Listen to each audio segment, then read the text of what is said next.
Okay, I debated if I should make this video or not, and I am going to catch some flack for it, but I decided that I had to come out. So I do not listen to Kanye West. I have never heard a Kanye song. I used to pronounce his name Kane because I'm a little dyslexic and that's how I read it. But I was part of the Jewish assembly to decide if we should cancel him or not.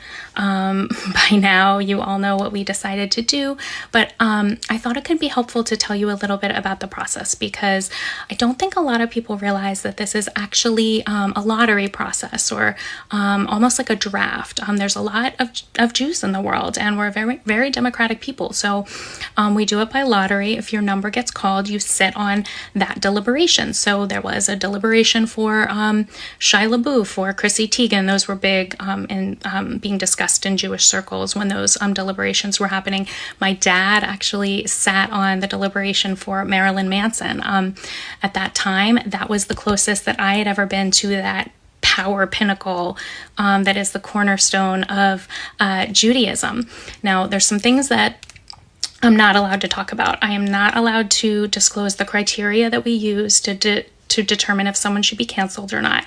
We're not allowed to talk about deliberations that took place when someone was decided that they didn't need to be canceled. So the general public would not know that those deliberations even took place.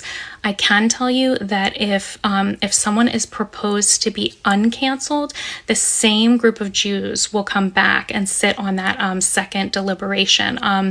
If a voting member is not able to be there for the second one, they always put the name of their closest living relative as long as they haven't left the Jewish faith. I know that it is probably strange for the general public. It's probably very strange for people, non-Jews, people in public life to think that, you know, a group of people are meeting in secret to decide their fate. But I just want to give you a little comfort that we take these deliberations very seriously.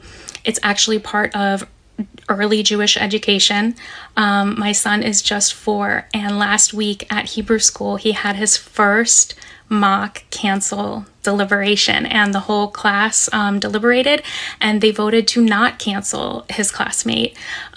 So please take a little comfort in knowing that by the time a Jew is actually sitting in one of these assemblies, deciding whether to cancel someone or not, they have often 20 years of training behind them to make the right decision.